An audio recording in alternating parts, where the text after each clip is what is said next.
Mir Usman Ali Khan Nizam the seventh, Allah गरीक़ रहमत करे, बड़े ख़ूबियों के सुल्तान थे, बड़े ख़ूबियों के बादशाह थे। उनमें ख़ामियाँ भी रही होंगी तो वो उनके ज़ाती अमल था, लेकिन उन्होंने अपने वसी दौर में जो कुछ तामीराती काम किए, जो कुछ जो है रिफॉर्मिस्ट काम किए, उनकी एक इतनी तवील फ़हरिस्त है कि जिसको एक निशस्त में बताना मुश्किल है। उनके तामीराती कामों में आप जो है उस्मान सागर गंडीपेट की जो है तामीर का जिक्र कर सकते हैं, जो 1913 में जिसकी दाग बेल पड़ी और जो है 1908 की तुग़यानी के आने के बाद वो किया। तो उस वक्त उनकी दूरअंदेशी और उनकी उसका फिरासत का ये आलम था कि उन्होंने कहा कि भाई मेरे शहर की आबादी 4 लाख है, लेकिन इतना बड़ा तालाब बनना कि जो है 13 लाख की आबादी के लिए तालाब बना। यानी कहने का मतलब ये कि इतनी दूर की सोच के इतने अच्छे तामीरात हुए। और जैसे उस्मान सागर कंप्लीट हुआ, हिमायत सागर की तामीर हुई, ये पानी का जो मसला था शहर हैदराबाद में, वो मसले की बड़ी अच्छी तरीके से देख रेख हुई। उस्मानिया यूनिवर्सिटी का इनेक़ाद, मुख्तलिफ़ तरह के और जो है चीज़ें, टेलीफोन की आमद, रोड्स, अंडरग्राउंड सैनिटेशन, टीबी का सैनिटोरियम, मलेरिया का इलाज की दरियाफ्त, क्वारंटाइन हॉस्पिटल, बड़े बड़े दीगर दवाखाने, ज़चगी खाना, ये सारी चीज़ें ऐसे हैं जो अपने वक्त से पहले की जो है नज़र आती हैं कि उन्होंने उतनी दूरबीनी से काम लेते हुए बहुत सारा इंफ्रास्ट्रक्चर ऐसा क्रिएट कर दिया कि हैदराबाद में रेलवेज़, हैदराबाद में टेलीफोन, हैदराबाद में इलेक्ट्रिसिटी, ये सारी चीज़ें दूसरे कई presidential towns of government of India, British India में उससे पहले भी आए। मद्रास शहर में अंडरग्राउंड सैनिटेशन बहुत बाद में आया बरखिलाफ़ हैदराबाद के।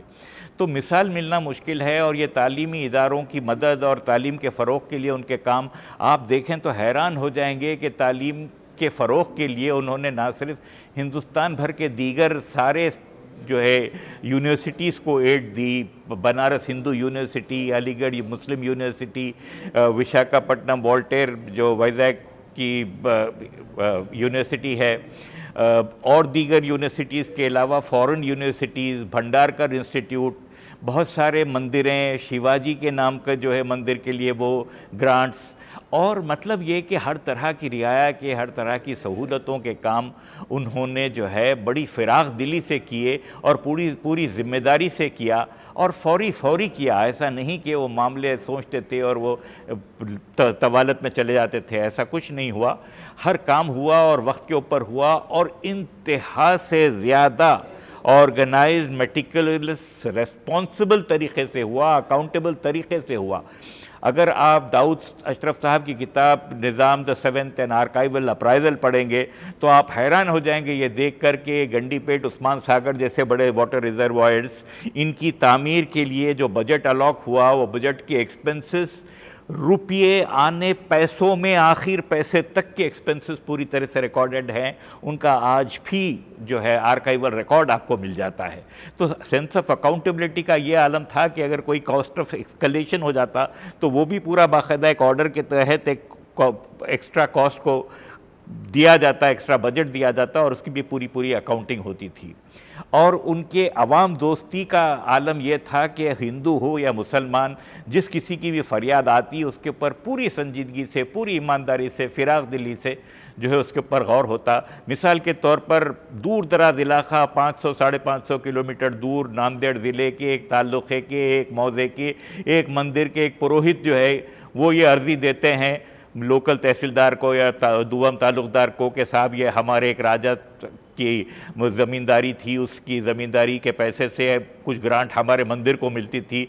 चूँकि राजा की जायदाद ज़ब्त हो गई है किसी गलत कार्य की वजह से, कुछ इल्ज़ाम की वजह से, तो इसलिए हमको इस मंदिर को वो फाइनेंशियल ग्रांट जारी रखा जाए।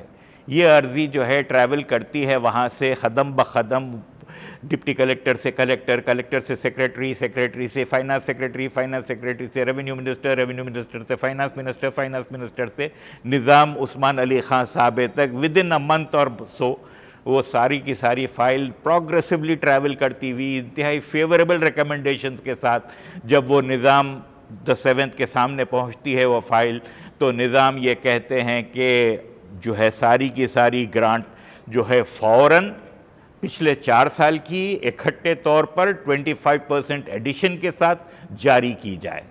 तो ये थी रवादारी, ये थी अवाम दोस्ती, ये था जो है हिंदू रियाया का पास लिहाज कि अगर उनकी कोई जो है दाद फरियाद आती उनके पास तो वो फ़ौरन इस तरह से अमल करते।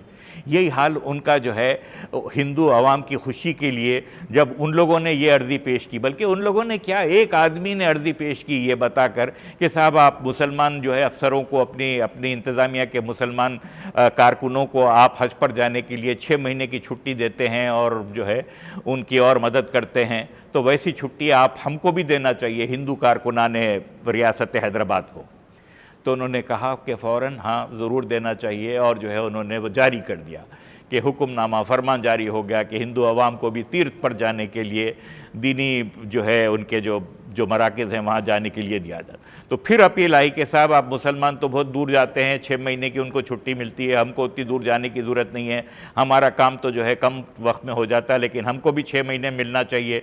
तो आप यूँ करें कि हमको छुट्टी दें तो 2 एक साथ में दें, 3-3 महीने की छुट्टी दें ताकि हम एक बार इधर जाएँ दूसरी बार उधर जाएँ।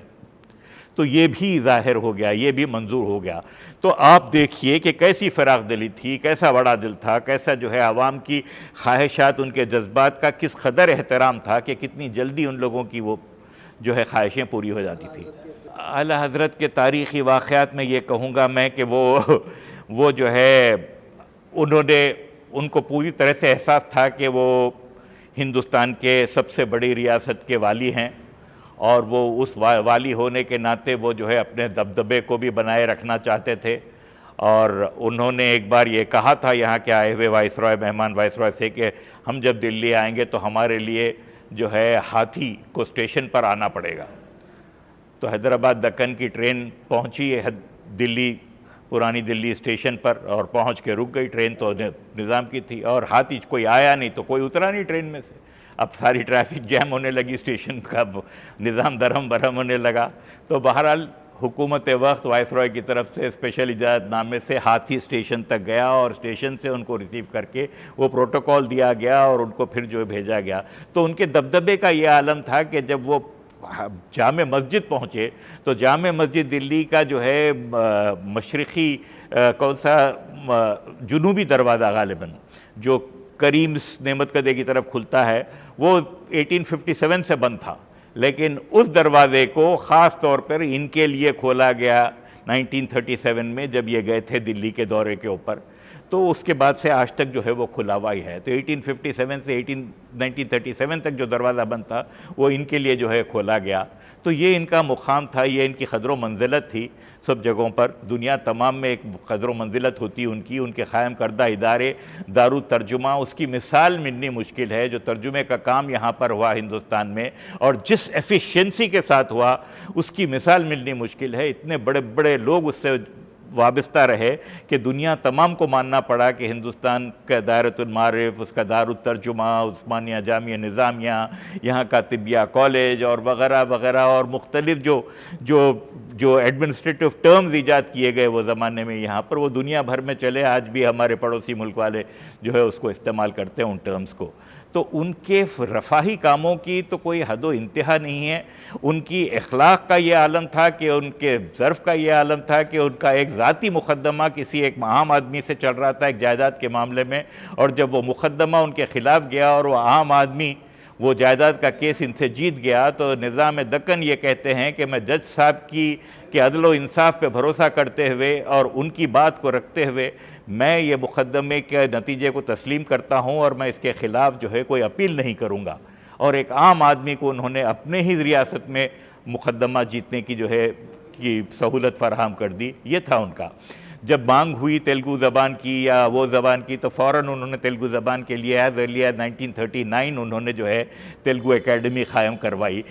लोग बोले कि जो है आपके रियासत में क़बाइल जो रहते हैं वो लाखों की तादाद में हैं जंगलों में, उनकी ज़बान की तरक्की के लिए कुछ करना चाहिए। तो गोंडवी ज़बान के लिए जो बजट दिया गया तरक्की के लिए, वो बजट की मिसाल मिलना मुश्किल है, इतना बड़ा बजट दिया गया था। अजंता एलोरा जो बिल्कुल दफन शुदा किस्म के तारीख़ी अज़ीमुश्शान तारीख़ी जो है आसार थे, वो बिल्कुल दफन हो चुके थे, उनके जाने का रास्ता तक नहीं था। तो सन 1917 में 30 लाख रुपये दिए गए, जो आज के ज़माने में कम से कम जो है 2-2.5 हज़ार करोड़ रुपये के बराबर होते हैं। और वो अजंता एलोरा दुनिया को देखने के लिए मिलते इस वजह से हैं कि उन्होंने वो तकलीफ़ उठाई। इसी तरह उन पे ये इल्ज़ाम है कि उर्दू को उन्होंने रियासत की ज़बान, सरकारी ज़बान बना दिया। तो उर्दू को नहीं बनाते तो किसको बनाते? तेलुगु सब में ज़्यादा बोलने वाले लोग थे, मगर फिर भी सिर्फ 39% थे। मरहटे थे 18-19% थे, कन्नडिगा जो है 10-11% जो है लोग थे, मुसलमान थे, मारवाड़ी थे, कायस थे। ये सारे लोग हिंदी बोलने वाले, और हिंदी की जो है बाकायदा कोई वो नहीं होती थी, तो ज़बान उस ज़माने की उर्दू ही हुआ करती थी। मगर इस मुनासिबत से उन्होंने उर्दू को एक ऐसी ज़बान, सरकारी ज़बान का अगर रुतबा दिया, तो उसकी वजह थी, ख़ास वजह कि उर्दू में वो इंतज़ामी उमूर की सारी खूबियाँ मौजूद थीं, डेवलप हो गई थी, जो पहले दूसरी दीगर ज़बानों में नहीं थी। तो किसी तरह की फ़िरक़ा परस्ती या ज़बान परस्ती का इल्ज़ाम उन पर अगर लगता है तो बिल्कुल नावाजिबी है। वो ऐसा बिल्कुल नहीं किए, उनके मंशे में ये नहीं था। मैं वो चीज़ को उस्मान अली ख़ान से जोड़ने के बजाय मैं उसको रियासत हैदराबाद की कारकर्दगी कहूँगा। जो भी सारे मामले होते हैं वो अगर रियासत हैदराबाद में हुए तो उसका ताल्लुक़ होता है रियासत तेलंगाना के लोगों से, कि वो लोग उसका उस वक्त रियासत हैदराबाद में जो कुछ हुआ तो निज़ाम साहब के हुक्म से हुआ, उनके फरमान से हुआ, अपनी जगह दुरुस्त है। लेकिन साथ ही साथ ये भी हुआ कि बहुत आला सर विश्वेश्वरैया जो उस्मान सागर के इंजीनियर थे और जो बहुत सारे यहाँ की तामीराती काम में जिनका हाथ था, बहुत बड़े आदमी थे, बहुत बड़ी तनख्वाह पर लाए गए थे। लेकिन ये सब लोगों का उसके अंदर अमल था, और ये जितनी भी तामीरात हुई वो उनके फरमान से हुई और बहुत अच्छे मुंतज़मीन के जो है ज़ेर निगरानी हुई। और वो सब कुछ काम आज अफसोस के साथ देखना पड़ता है कि वो उसके आसार मिट रहे हैं। कहाँ तो इमारतें गिर रही हैं, कहाँ तो जो है उनकी जो है पामाली हो रही है। और हुकूमत की तरफ से ये नज़र आता है कि रियासत तेलंगाना बावजूद इसके कि बहुत सारे वादे करने के बाद अपने इख्तिदार में आने से पहले कुछ बहुत ज़्यादा इन्होंने काम नहीं किया हैदराबादी आसार को बचाने के लिए, हैदराबादी आसार की खूबियों को दुनिया के सामने लाने के लिए, हमारे हेरिटेज स्ट्रक्चर्स को बढ़ाने के लिए, या उनकी देख रेख, उनकी क्या कहते हैं शोहरत को बढ़ाने के लिए कोई काम नहीं हो रहे हैं। तो यकीनन हुकूमत को इस बात पर तवज्जो देना चाहिए। ये जो कुछ भी है पुराने लोगों का विरसा, वो हमारे बुज़ुर्गों का विरसा है, आपके बुज़ुर्गों का विरसा है, हर किसी के बुज़ुर्गों का विरसा है। तो उस विरसे को हमारे आने वाली नस्लों तक पहुँचाने का काम मौजूदा हुकूमत का है, और मौजूदा हुकूमत को इस चीज़ पर तवज्जो देनी चाहिए। और वो रवादारी की वो मिसालें और जो है इंतज़ामिया की वैसी ख़ास मिसालें जो उन्होंने छोड़ी, वैसी मिसालों पर अमल करते हुए अच्छे रफ़ाई कामों को फ़ौरन से पेशतर जो है करना चाहिए, और आवाम को हर हाल में उन लोगों के नज़रियात को अपने मद्देनज़र रख कर काम करना चाहिए, उनके ख्वाहिशात, उनकी सेंसिटिविटीज़ का ख्याल रख कर करना चाहिए।